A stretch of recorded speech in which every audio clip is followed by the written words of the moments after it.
We're just a couple of days out from making gyms free in one of the most obese countries in the world, Malta. For the first time in history, every 18, 19 and 20-year-old getting 6 months of free gym, fully paid by the government. And somehow we convinced them. We sat down with the Prime Minister himself and made it happen. Today, we're here with Coach Greg Doucette, not just to celebrate, but to convince every single kid to apply and show up in the gym. Greg, real talk.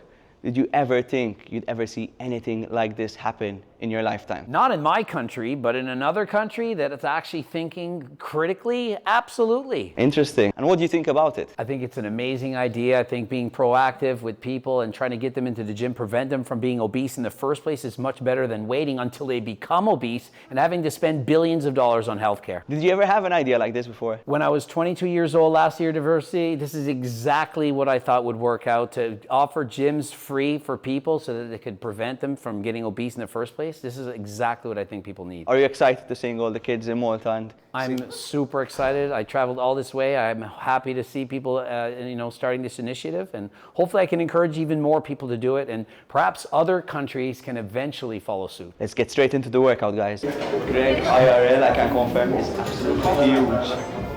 Without a pump. Walk around with a fan, I sweat so much. I saw you brought that fan with you, eh? Yeah. I usually have two. Fans? I'll do an hour of cardio before I lift weights, usually, on a normal day. I'll have 2 fans. I'll get changed because I soak through it. Yes. And then I train my whole body after. So I usually train like 2.5 hours. No. But I only go twice a week. Yes? So not much. If you wanna... Yeah. What, you train just twice a week? Yeah. Why? I only lift weights twice a week. Crazy. And you keep the size, I huh? do it every day, but I don't need to anymore. I mostly just care about bike racing. I consider myself a bike racer that has muscle, not the other way around. Yeah, we need to add some dumbbells on that. Easy full step. Yeah. Yeah, good. Weights are lighter in Malta. What, dude? The weights are lighter in Malta. Yeah, it needs to add more weight. The thing is, the gym owner here wants to keep like big bodybuilders away from the gym. Well, that would do it. So he's like not adding extra weight. But I'm like, fuck, we need some more weight, you know? You know, my friend Eric Janicki, he's about the biggest bodybuilder you can find. He's 260 pounds. And he would do a set like this for 2 minutes. Super slow, stretch, squeeze. And so you can actually build huge muscles without lifting really big weights if you just really use control. What do you think is better though? Adding a bit more weight or like? I think somewhere in the middle of like most guys that do like say 5 to 8 reps, and then like Eric's way is like super long sets. Somewhere in the middle. I usually do sets of like 15. Less chance to get injured, safer. Yeah. And you get the time under tension of the muscle. To me, that's the safest, best way to build muscle. But it's hard. It's hard to do a set of 15 because you want to train close to failure. It's hard to train close to failure when you do 15 to 20 reps. But if you're doing a set of 5, 4 is close to failure. It's a lot easier. Yeah. When you were 18, what did you start off like with? I trained like an idiot when I was a teen. I would go for maxes all the time. I go for my 1 rep max? Bench 5 days a week. Yes? Oh my God. Max all the time, and I was really strong. So That's so bad for all the young people listening. I mean, at 17, I was benching over 290. Great. I would go and get really strong. In 3 months, I'd go from like 200 to 290, I remember. But then for 6 months, I didn't get any stronger. But would you look bigger? Would you look bigger? When you were doing it? I never put on a lot of muscle. I was like in the 140s the whole time. And you had no coach, nothing? There was no internet back then. No coaching, no internet. So what was your internet? I learned everything from like Muscle Mag, bodybuilding magazines, but every month I noticed it would explain something different. You see, 1 month it would be like you need to eat to get big, the next month you need to diet, the next month it was something different every single time. Realistically, naturally, so these like young teens are gonna get 6 months of free gym. Yeah. If they train 3 times a week, how far could they get in 6 months? Probably the most of them would gain close to 10 pounds of muscle at that age if they're first time in the gym. Newbie gains. That's good. That's going to be the time when they're going to gain the most muscle in their life by far. So the first 6 months is the most addictive. It kind of gets you in the door because every week you're going to get so much stronger. And so by the time the 6 months are up, they're going to be like, wow, this was crazy. It looks so much better. And then hopefully that gets you into the mood of wanting to train because you see such great results. The next 6 months, they're not going to be as impressive, but by then you really like it. And so you kind of get addicted to that feeling of seeing yourself improve. And hopefully they really want to do it forever. Like that, the key is to have people love it. So if you take a week off, you're like, I can't wait to get back to the gym. Like I'm here in Malta, and if I can't ride the bike, by the time I get home, I'll be like, man, I need to get on that bike. The first thing I'll do is get on the bike to race. Is that your biggest piece of advice when it comes to these kids going into the gym for the first time? The biggest piece of advice is to do the things that are fun. There's no perfect workout. You can't just follow somebody else's routine and say, oh, this is the perfect science base. This is how you train with the way that's the most fun. Because once you love it, the training will come naturally. Consistency is what gives results. Not the best plan, but the plan that you will want to do. Same as diet. Like if I say this diet, chicken, broccoli, rice, perfect diet, build the most muscle.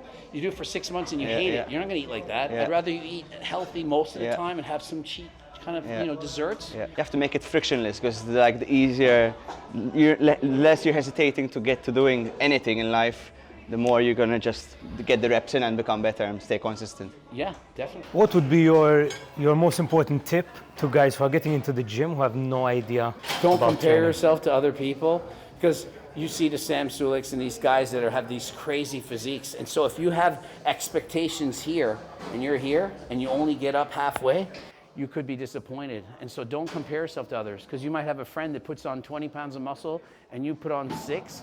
And you're like, oh, I only put on 6, and you get disappointed. But it's like, you put on 6. Rather than thinking I didn't put on 20, think you put on 6 and keep going. When I trained, I only put on average 3 to 5 pounds of muscle a year. But you do that for 10 years, that's 30 pounds plus. It'd make a huge difference. His fan, look at that. I set it right up, blowing on me. And are you a 2 working sets guy or a 3 working sets guy? Depends on the muscle. My legs, I would rarely ever do 3 working sets, 2 max. But I do so much bike riding, so I'm already trained hard on that. Something like shoulders, I usually do like 5 or 6. Chest, usually like 3 or 4. Back, usually like 8. There's more muscles in the back. Something like biceps, 2 or 3. Triceps, 2. So it depends on the muscle. And I never train abs. No. So I in my whole life, I've maybe done like 20 sets of abs when I was younger. But I was a swimmer. Even when you were competing? Yeah, what about prep? Well, would you do train abs in prep?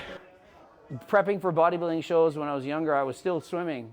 So I would go to swim practice. I did Canadian Nationals bodybuilding competition, I said the same day as I swam. I went to swim practice Friday morning, flew to Montreal, and then weighed in at night and competed the next day and got 3rd. So I was swimming, bodybuilding, I was doing it all. So with swimming, you're rotating your core all the time. Plus I played a lot of baseball, so you're always throwing. So I had a lot of development that way. And as I got older, instead of doing sit-ups, I would just flex. Because you're posing in the mirror, flexing, holding, and that allowed you to have your abs show. The secret with having good abs is learning how to flex them. People don't know that. Like every time if I just stand like this, my belly's hanging out. So you learn to flex like that. You tighten your abs, tighten your obliques, and you look good from all the different angles. So it's really the secret. It's just knowing how to pose the abs. We were doing a whole tutorial, and I think Sam, or there was some guy who recently competed. I forgot what it was, Sam or one of the guys during the Arnolds, and you were literally doing a whole like tips, because you were just sucking in, and a lot of the guys. A lot of guys flex the abs, don't but know how not the to. obliques. They'll stand and I'm like, you need to tighten here. They'll just flex here. It's like, there's so many secrets to posing. It's important. I'm competing in 12 weeks, 13 weeks. 12 weeks out. How long have you been dieting? Now I just started. I've been only like a week. Oh, just started. I was like, just started like literally 16 tonight. weeks or 15 weeks this week, but this week's been crazy to prep. So hopefully when everyone leaves, I'll lock in. I'll have like 15 weeks. Have you done a show before? No. Okay, it's your first. Yeah. I was meant to compete last year, but since Scott was doing the pro boxing thing, it was just impossible to keep up with the whole content. So now we're doing our own show. It's called Shred Fest. Are you going to do a specific class, like classic physique, men's physique? We're doing them bodybuilding, all beach-based. three? So What it's is a it? bit more approachable for the gym bros and gym We called bros. it Shred Fest show. Okay. So it's like a chance for young gym bros to get into like bodybuilding, because there's only IFBB in Malta, which is quite a good level. So you give like the young gym bros a chance to actually, step on stage for the very first time. We're doing men's beach physique, men's classic beach physique, and then we're having women's bikini, and then we have 2 transformation categories as well. Yeah. So skinny or obese, Nice. stepping on stage. That sounds great. You think that helps to have a bit of a goal to compete when training for so long, a bit of like a light at the end of the tunnel and a set date? Competing is so much easier to get ready. Almost nobody can diet the way you need to diet unless you're competing. The suffering, everyone probably knows Will Tennyson. Yeah. He did it for 200 days. There's no way he would suffer like that if it was just to be lean to the beach. Summer or something. You can't suffer that much, because the suffering is probably 10 times worse than people expect. like, I don't think anyone knows how hard it is to diet for a bodybuilding show until they've actually done it and really done it, like down to like 5%. It's every week it gets twice as hard as the previous week. So at 4 weeks out, you're like, wow, this is hard. 3 weeks out, it's so much harder. Even more, you can't believe it's that hard.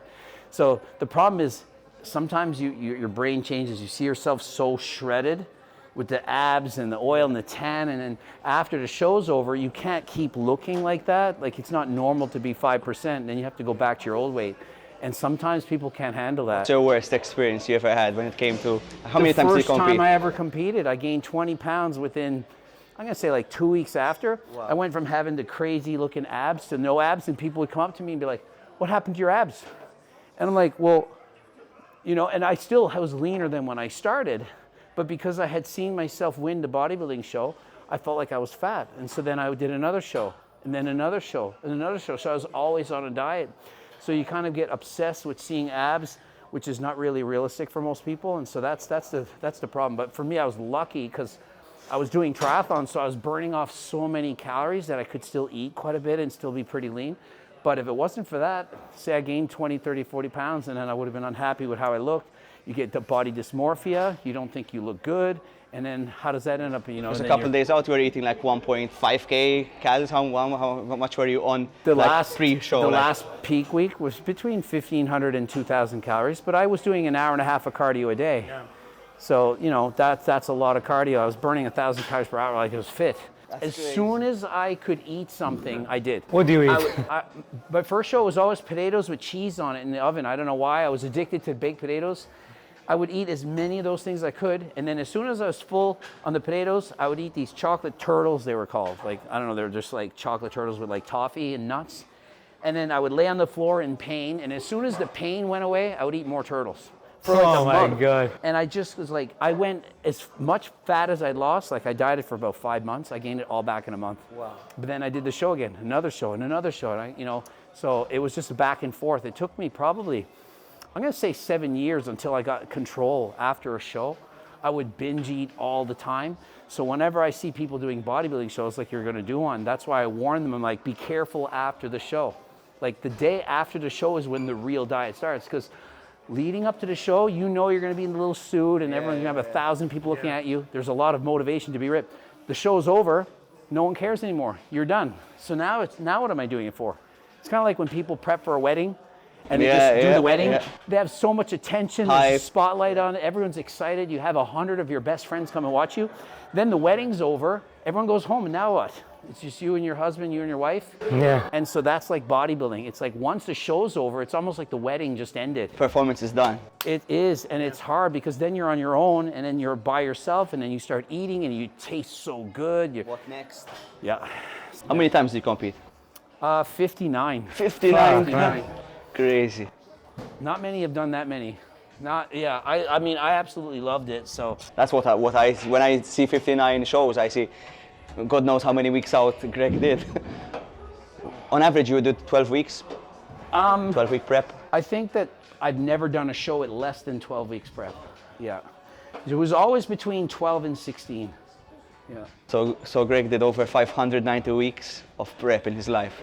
That is 52 weeks in a year, so he's done 10 years of prepping. Wow. It's crazy. Like my whole life, I feel like I was on a diet. Yeah. You can say the same thing for pilots. When pilots are in the sky, they have like this air time. And same thing for like being on prep. That's wild. Come on. Nice. It's funny, now that I'm older, my body fat, like my leanness, is actually leaner now than when I used to be a professional bodybuilder, because I do more cardio again. I ride the bike so much. The cardio is the secret to being lean. Well, how much cardio do you do right now? And now I'm starting 30 minutes a day. So you're starting 30. Master. 30 should be the minimum that you were doing before you start. Yeah, I wasn't doing nothing. I was doing walking, like maybe an hour a day walking. Oh, well, that's half an hour in the morning, half an hour at night. Yeah, I mean, that's just easy cardio, but that's good. A lot of people do nothing, no walking or anything. But yeah, if you did 30 minutes all the time, you probably would start 10 pounds lighter, and then that's like 4 weeks less of dieting that you have to do. You managed to work during all that time of cardio every day, because I think it compounds. I was a school teacher, so I would prep peak week, the whole thing, and teach kids at school. I would teach kids and then drive to the show right after. So I had to diet, be friendly, happy, in a good mood. with 6-year-olds or even teenagers that are upset with you.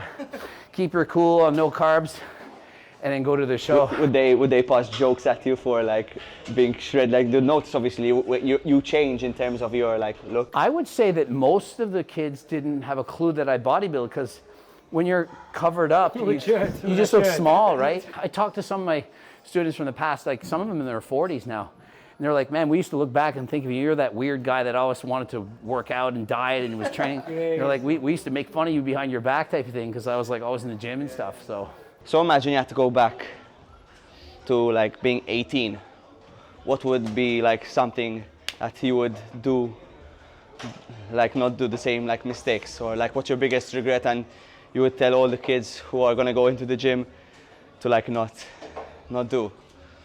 The biggest regret at 18, man, I mean, I feel like I did everything right at 18. I did my first diet.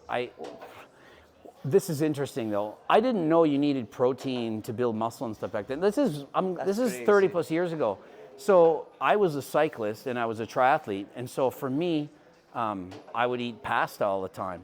So I said, well, I have to lose weight. So what I did is I cut out the sauce on the pasta. So I ate plain spaghetti. This is my diet. I didn't have protein powder. I didn't have protein bars. I didn't have pre-workout. I didn't have caffeine. I didn't have creatine. I didn't have anything. And so I was eating plain pasta. And then I went to the gym and there was another bodybuilder and he looked crazy. I was like, I can't believe how big that guy is. He's my height. He was 155. Mind blowing. I couldn't believe a guy had that much muscle. But back then when you're a teenager, it's like, holy. And he's like, you need to eat protein. And I was like, really, what's that? So like I didn't know. So I started eating like some tuna fish there.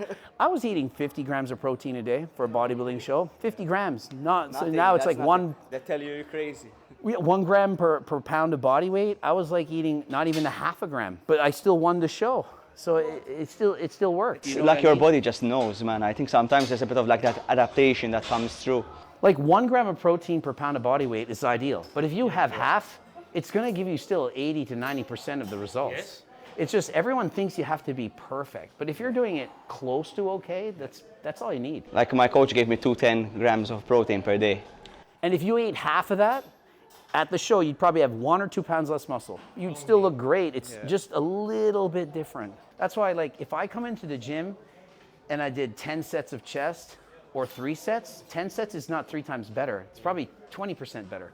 So if you just go to the gym, like I'm doing, I train twice a week. I have muscle. I look the same in the last 3 years.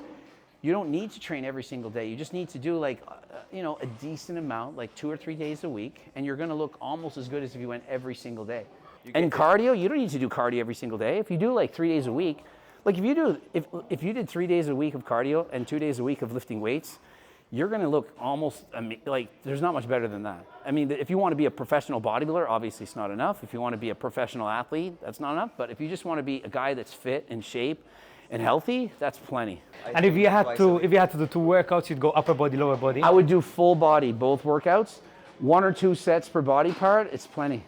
Like if you're just looking to get the most from the least, if you come in to do 1 or 2 body part, 1 or 2 exercises per body part, like say chest, 2 sets of chest like this twice a week, your chest's gonna look great.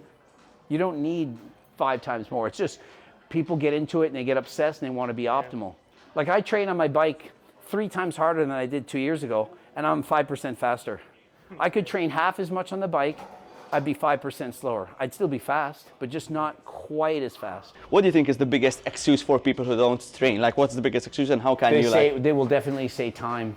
And then the solution is watch less TV or play less computer, internet, whatever people do, social media. It was crazy. I went to like the clubbing area in Malta last week, and I met a lot of like 16, 17-year-olds to push the free gym thing. Yeah. And I told them, do you have time to go to the gym? And they're like, no. I told you, get your phone out and show me your screen time. Yeah. 14 hours of screen time. It's a part-time job in one day. Me. That's what I do for a living. That's more hours than me. 14 hours. Yeah. Time is always an excuse. People are always choosing that. And I don't care if it's a parent with kids and so on.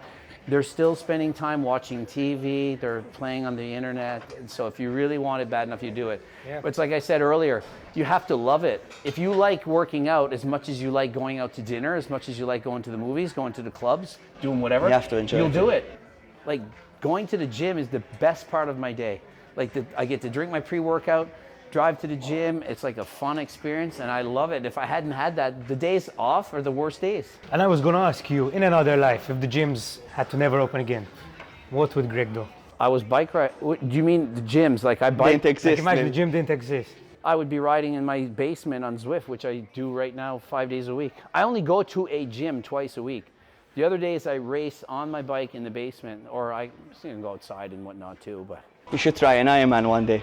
I thought about it for fun there. I know Sush just did one, and I just don't have the time, and I find it hard to walk that far. It would be bad for my. It's not good. It's not healthy for me to do 3 or 4 hours of cardio a day at this point. My hips would be bad. My knees would be bad. I've already had a hip operation. It's too much. There's too much wear and tear. I want to start like trying it out because I was watching your videos recently and looking to see for my prep some advice, and I'm seeing you talk about the bike machine because you have no problems on like your joints. Yeah, I can It's like ride a good 2 leg hours, workout. no problem, no pain, no nothing. If I go for a 2-hour walk, I'm in pain. Yes. So yeah, so doing an Ironman, I mean, I used to do triathlons, and they were a lot shorter distance than that. The meet and greet has started. Do you want to go take a photo with them because Sure. they're asking?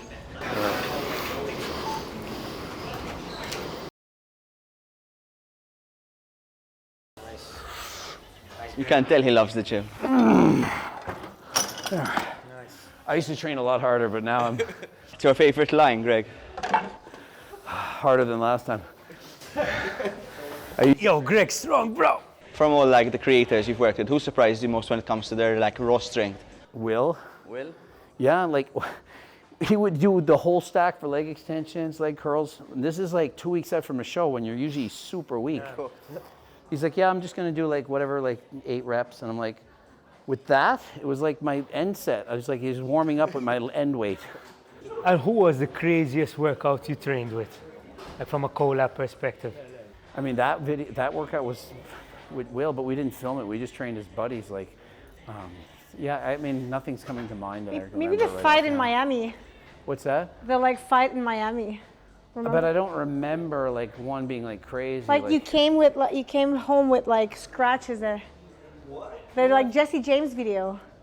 That was when I was wrestling. That wasn't a workout. That was a fight. Yeah, that was a fight. But that was a collab. Like that was a collab. Yeah. What, you wrestled? No, that was the whole thing. This was a. What happened? This You was had one with the scratches and helicopter, everything? no? Just recently, yeah, I saw it. The guy had been wrestling in university and whatnot, and I didn't know how. And we wrestled for like, it was like a 5-minute wrestling match. I don't even know what I'm doing. I'm just like trying not to get choked out, and he did an arm bar thing at the end. Who's your dream collab? There's someone you haven't never like worked out with before, like Arnie or Ronnie or. Man, Arnold Schwarzenegger was my hero for like 20 years, but like he's getting old now. I mean, I would still love to meet him. Would you still want to do something with him? Oh, of course. I actually was like guest speaking at the Arnold Classic. Like they got me to go down and guest speak, and I'm backstage with him, but he's like got 8 bodyguards around him. Like he's such a big deal that it's like you can't even though I'm backstage as a guest, I still can't talk to him. I had watched the Pumping Iron movie. It felt like YouTube in 1977 when they were just filming him going to the gym. His like with Colombo, with the other Italian guy. Colombo is not Colombo.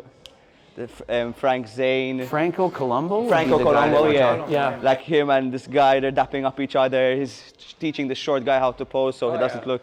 And it's literally YouTube before it was YouTube. It was just captured as a movie. That is what it was like. They were like collab recording, yeah. I watched that many times. It's a great bodybuilding documentary. They should make Turk free in Malta. I wish we had that much. The next pitch. Come on.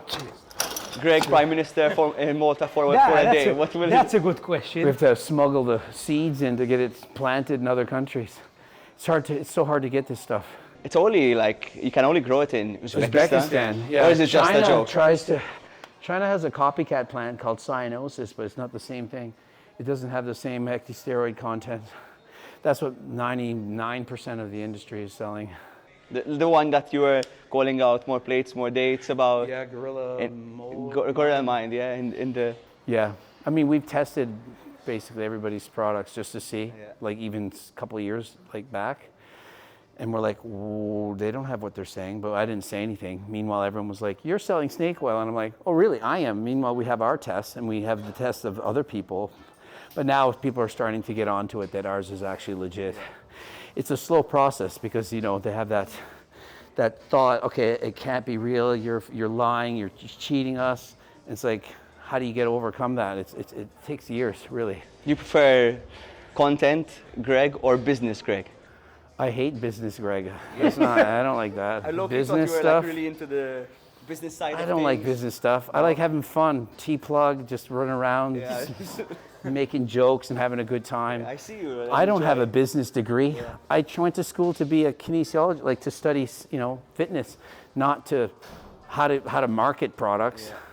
I basically did every single thing the opposite of what you're supposed to do. So you didn't discover business and say, I want to get into it. You're like, No. this is not for me. Just not everyone, like people like music, people like leaning into different kind of maths, sports, athletic. I think that honestly, I was just successful because I just was my authentic self and was just doing what I wanted to do. Like when I sold my cookbook, I'm like, I want to sell it for $200. They're like, you can't. They said $29.99. That's the proper price. I'm like, why would I sell the book for that much? I mean, I'm charging like $500 for it now with my clients. Like, you know, why would I sell for $30? It didn't make sense. So I'm like, I you know, like negotiated on like my team. I'm like, all right, $100. And then everyone started making videos saying the book is too expensive. The book is too expensive. But then it got more exposure. Yeah. So by putting the price high, it actually worked in my favor. But then they're like, you're greedy, you're greedy. I'm like, no, I'm just like selling it for what I want to sell it. Still a businessman in his own right. Then I'm saying the price is going to go up. We're going to wait till it goes on sale. I'm like, what do you mean? It's going to go up. Now it's $200. Would you consider your cookbook like one of your best business success? I think that, well, I mean, I sold over 100,000 of these, so it was very good. I think eventually the Turk will overcome it. Yeah, probably by next year. If somebody was like, if it was a stock, it would be like Bitcoin. It's like Bitcoin 2012 right now is creatine. Turk is way better than creatine. So 10 years from now, people will look back and they'll remember me, not as for the cookbook, but for the Turk, I think. Crazy. I think it's I want big. to try it now. That's a statement, Greg. Yeah, and I have so many people that have used it that I can't announce all these people, but famous people, and it's like, oh my God, it's legit. Like they'll be like, oh, I don't know if it works. Here it is, free. Just try it. We're gonna have to try it then. And they're like, wow. So What are the like best 2-3 benefits you? They say. aggression in the gym, like really wanting to lift harder, and giving you like a leaner, like more like vascular hard look. Like if you're at like 12% body fat or less, making you look more stage ready, and just putting on more muscle, like actually getting bigger. Like think of it, like I'm 49, I haven't changed my supplements, and I put on significant amount of muscle in the last couple of years from doing this. It's not like I've taken a bunch of other stuff, so I know what it does. And it's not banned in sense of It's like shows being or- monitored by WADA, but they can't ban it because they can't test for it effectively. So eventually, is it possible to be banned? Maybe, but Would you think they will ban it? If it had to become like I think very they popular. probably should, based on what I feel. But like, it's like caffeine was banned in 2000. His real, his You don't real, know that the real. caffeine was yeah, banned? yeah. I watched it from one of Greg's Caffeine videos. is when you think of it. There, if I drank like 6, pre-workouts, it's pretty dangerous. Like compared to the other supplements, this Turk isn't dangerous. It was like ephedra. Ephedra was popular back in the days. is illegal to purchase now over the counter. It's like kind of, yeah. But there were like a couple of cases of cardiac issues, like deaths on the spot, strokes. Which is the sad thing because it's not that dangerous. It's only that dangerous if you abuse it. But like, what do you think is more dangerous? Smoking, alcohol? Like, there's so many things that are worse in this world that we let people do. We're gonna have to try this, huh? Getting Scots getting. I mean, it's insane. Like I tell people, it's way better than creatine. They're like, "Where's the scientific evidence?" I'm like, "Where was the scientific evidence for creatine 25 years ago?" It takes a long time to get to that point. And I'm curious, what was your response? Like you've been in the game, you're like an OG, you're one of the guys who's been longest in this game. Yeah. When you heard about the concept like Malta's doing, trying to make gyms free, what was your initial response? I mean, honestly, I was in university and I raised my hand. I still remember this class, and they're like, "What could we do to improve, like, people's fitness and all that?" I'm like, "We should make gyms free." Like, it makes no sense. And the teacher in university that's a stupid idea. You think that the reason people don't work out is because it costs money? I'm like, yeah, I do. A lot of people don't go because it costs too much money. Because as a school teacher, we go in and we were getting 20 free massages a year. So like when I was a school teacher, they massage me like, do I really need a massage for your mental health? I'm like, I get 20 free. It was about $100 an hour. So like, why don't you give free gym memberships to people in the workout, and then you can do that at noon hour or whatever? Oh, that won't work. I'm like, so you don't think working out is as good as a massage? I was like, frankly, I was insulted. I'm like, you think a massage is better than going to work out for mental and physical health? And so why are we giving free massages but not free gyms? The teachers just like, that's a stupid idea. And I'm like, oh yeah, well, and so here it is. Malta does it. We got here. So it was Greg's idea all along of making gyms free. Oh, Who would have known, eh? oh yeah, it must feel amazing to have an idea and make it actually happen. I mean, I'd be like Surreal. so pumped. It's like pretty Yeah. exciting. We told it to the right guy, eh? You have a He's huge bodybuilder. platform, Greg, as well. Yeah. Would like imagine now, you could potentially imagine we do it in Malta. It goes well. We could extend it for the kids coming up, or it goes for a wider age bracket. Or other countries start Maybe doing it. another country would be. Exactly. Another smaller country would entertain it, maybe. It's like a pilot study to see if it's effective for other places. And that's what we want to do. We want to try to get as many people to sign up as possible. Yeah. And in Malta, there's a thing, it's called stipend. I don't know if you have it in your country, but It's like a school grant for going it's to a grant. university. Students get paid X amount of euros per month. And in Malta, not even, I think, I don't know, don't quote me on the percent, but not the majority. Like the majority use it, but there's a lot of people who don't even take the free cash. Yeah. So we're trying to beat that stat with free gym.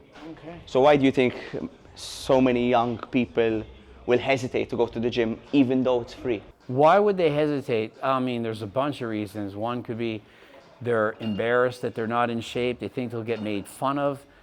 Some just don't care. They don't recognize that it matters. Most people don't value fitness until it's too late. It's almost like you don't recognize that it's a problem until you've gone without.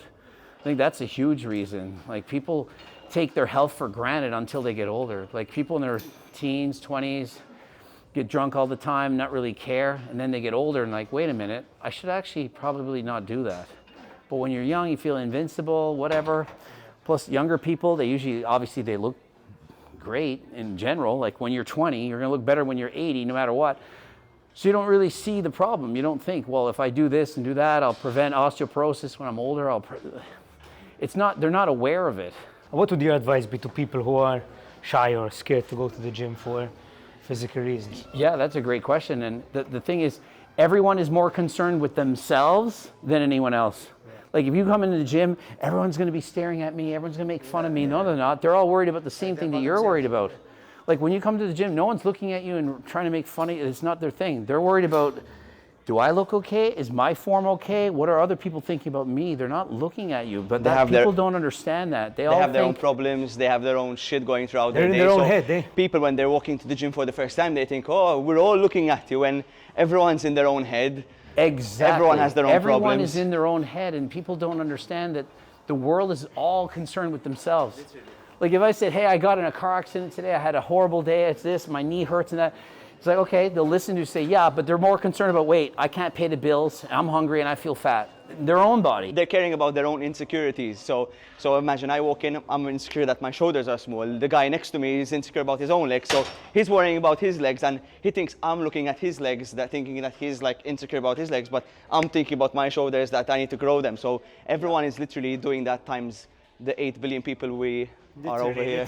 Literally like that. I don't think schools prepare kids for that. Like I was a school teacher and I was like, okay, and the only class where I could actually teach people stuff about life was health class. And it was like 2 classes per 7-day cycle. That's the only time that I could teach people about like, wow, you have blue hair. No one cares if you have blue hair. They care about how their own hair looks. But every other class, like math and history and all these different, like you don't learn about the real world or how you should feel.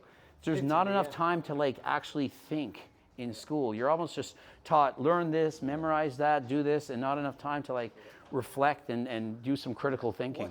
What would you change in the school system to implement more of actual life learning, like you're saying? Well, one thing I had in grade 11 was PAL, physically active living. They had just started that class, and I haven't been in school in a long time, but I would have that, and I would have it in grade 12. Like the older you get, the more they should be prepared about life, like how to eat properly, how to train. I taught nutrition, I've taught calorie counting, I taught macros, all the different I never things. learned that at school. What do you in think? school.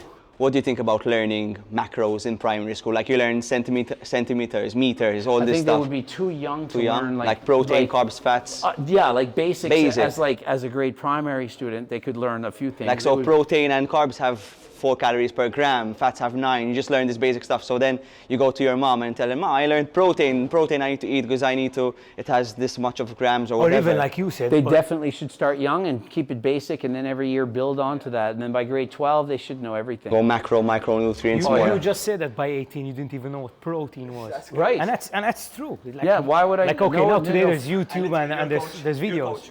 Yeah, literally. At 18 My you didn't even know parents what had a protein calorie was. tracker book, and it was from 1950 something, and I would open the book and it would say potatoes, calories, like all the different things. I didn't know what calories were, or protein, fat, carbs. Or like most people don't know that alcohol is 7 calories per gram. You know what I mean? Like there's different nutrients in different things. Most people don't learn these things. Honestly, I coach so many people, they don't know anything. Most people know nothing. Most coaches know nothing. I've coached coaches. Most people would be shocked at how little they actually knew. It's shocking how little the world actually knows. Every time I coach and I ask and I see the questions that people ask, it's just such the basics. Like every little thing, it's unbelievable what people don't know. Oh my goodness. He needs that. I was going to start laughing when he told you about that viral meme. What happened? What was the scenario of that meme? Of what? You know the one when you go, ah, like you just start shouting. I was copying Mike Isertel when he was doing the leg extension. Did you see him do that machine? No, I didn't see it. Oh, he was just in a different world, and he was just screaming. And so They made so many memes about I it. sat down with Marie here, and I'm like, Hilarious, bro. I said, I'm just gonna go crazy and just really go nuts on this exercise. And she filmed it.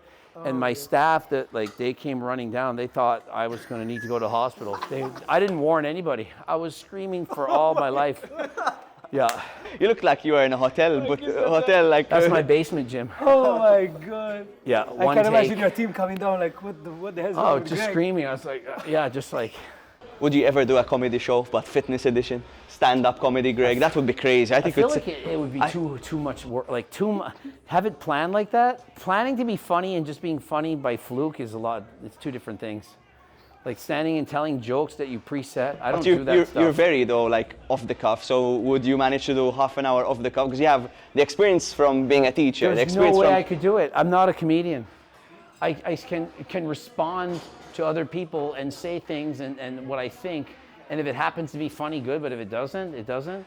But plus in a 45-minute video that 15 makes it to the screen, I probably made 3 other jokes that weren't funny. Yeah. So the editors, like, if they laugh, they're like, oh, that was a great scene. I'll put that here.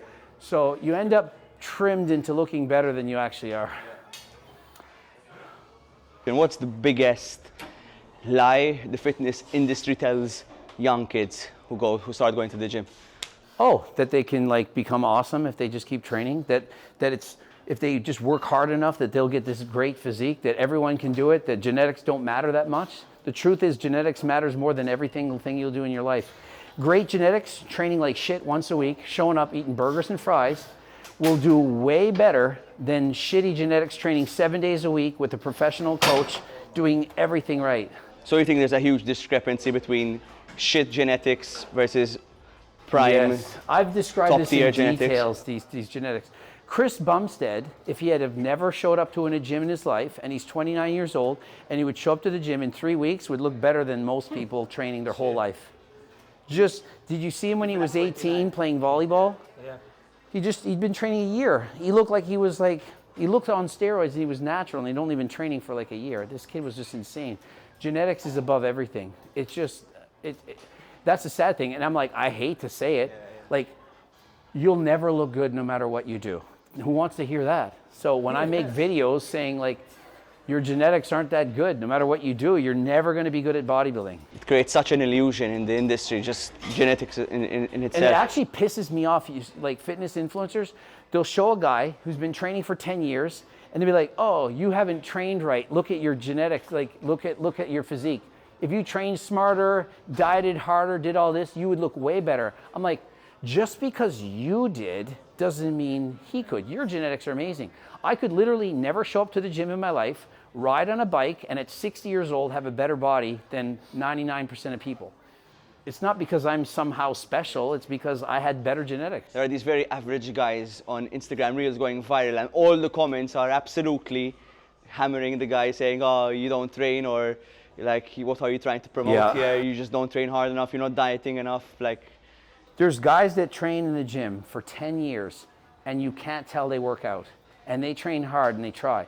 It's not their fault. They did their best. Then there's guys like me who train on my bike for 5 years straight, and I go on a bike race and there's another guy that rode 3 months and he's faster than me and he has a gut.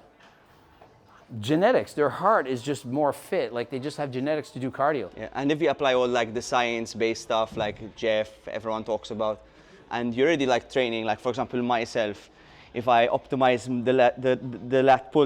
the rows, if I'm just pulling down a bit more, and how far could I like? There's almost no difference between training perfect and not training good at all.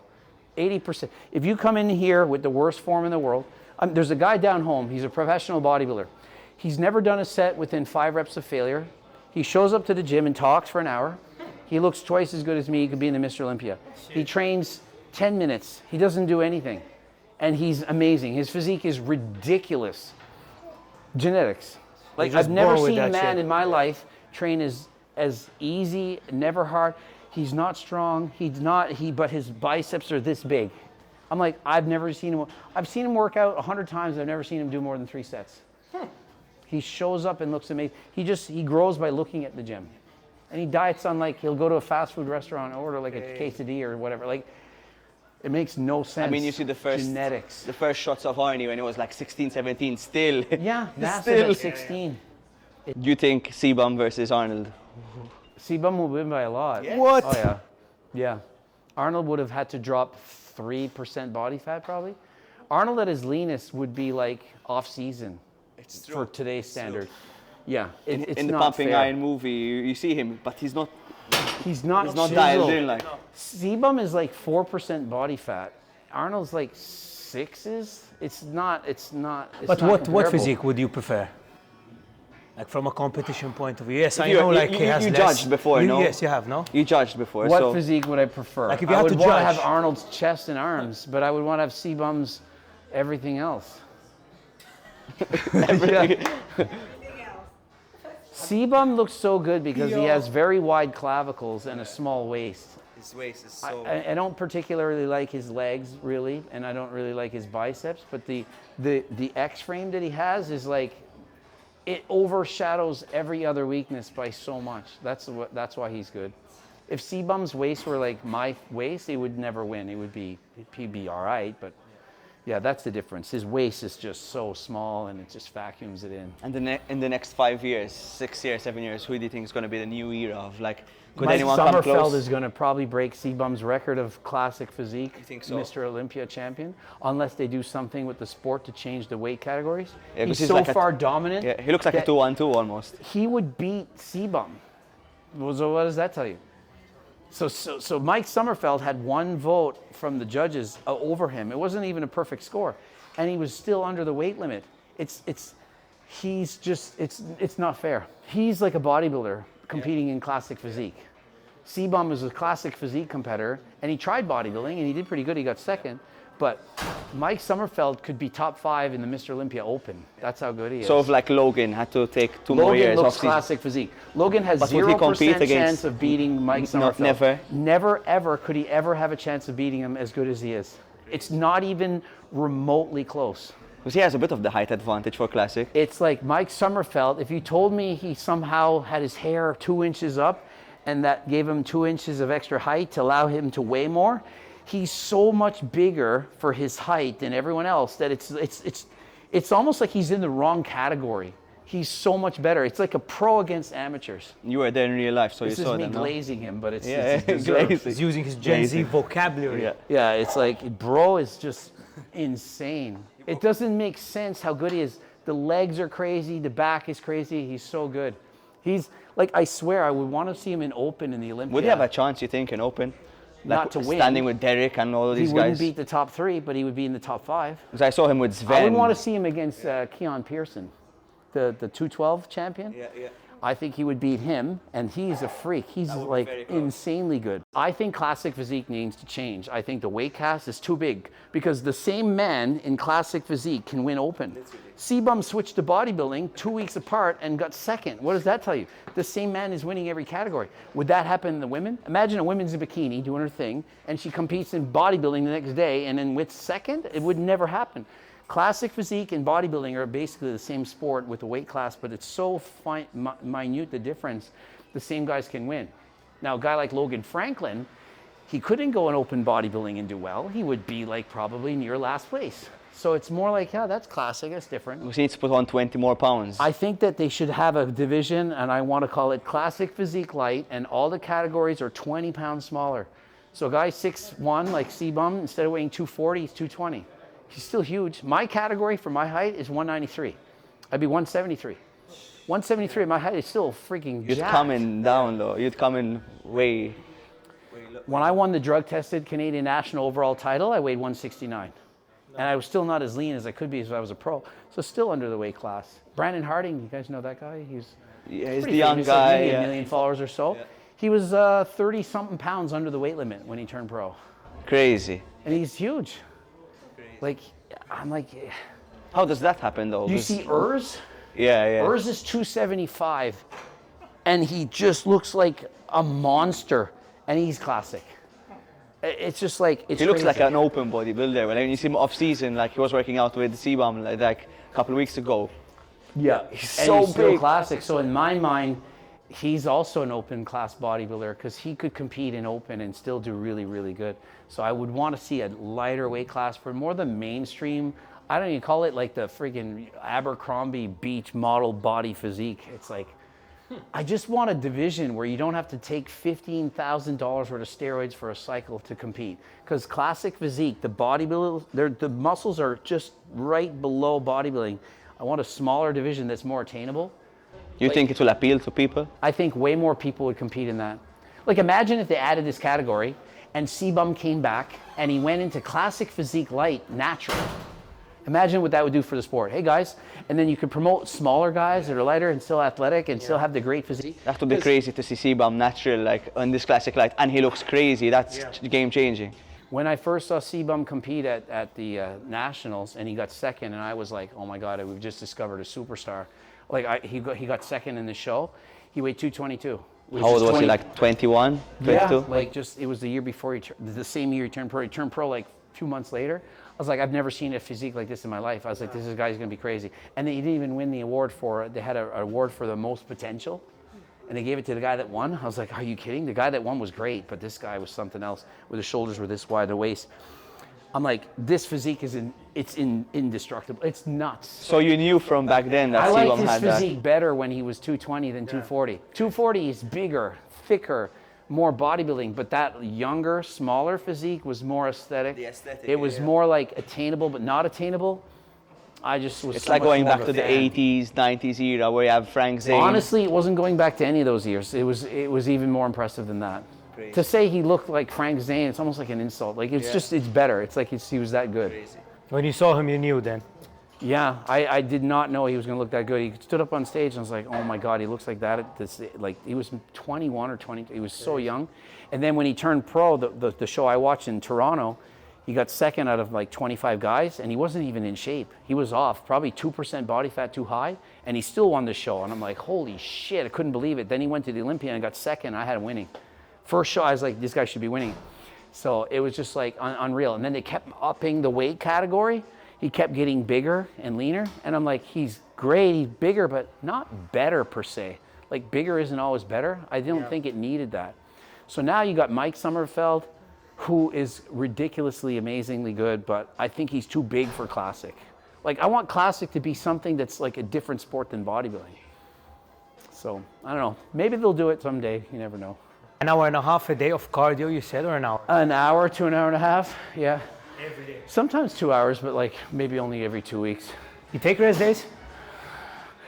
Probably once every 2 weeks. I don't do cardio. Yeah, it's a lot, huh? it's just part of the routine when you love it, right? Yeah. The days I don't do biking, it sucks. Like if I can't get to it, I just feel off.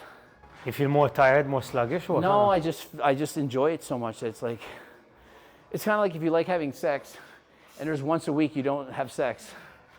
I don't like that day. It feels like that if you like it that much. You know, it's so how do you tell people to relate? Great analogy, no? Like, Great. Yeah, yeah. That's how I more typically would train. I would jump from like the shoulders to the biceps. Freestyle. I would like obviously we're recording and filming and chatting, but like I would go from one machine to the next, and it would just be done like super quick. 45 minutes. An hour and a half, but I'm doing like my whole body, like so it goes quick. There's a lot to do. How much do you think I weigh right now? Maybe like 78. Right on the 78. Really? Exactly. Oh, nice. That was great. Good guess. There you go. When I would go to a bodybuilding show and I would weigh in, I would look like the guy that's going to get last. And then when I got a good pump and I started posing, Yeah, it just comes. I'd be like, where did those muscles come from? I was always way better on stage than like in the gym kind of thing. That's good, no? It's genetics, you know what I mean? Man. That's how I could win. Like at 150 pounds, I would beat guys that weighed 200, just because the genetics just got me the luck of the draw. Some guys weigh 200, but then on stage their waist is too blocky. It just doesn't look the same. There was a particular video you had that popped you off when you like, it was like an overnight. Was it an overnight thing where like you're like, fuck, I just went viral and well, shit when I changed did for an you? Ad or Not on The Rock and Mark Wahlberg, Yeah, I remember seeing that video. that one took off, and then I was like, I just got to do more videos like that. But I was learning every time I made a video, I would learn like, wait a minute, if I mention somebody famous and talk about them, I get more views than if I just talk about the same topic. Yeah. So if I wanted to talk about something, I would find somebody famous and add that dialogue to it. Yeah.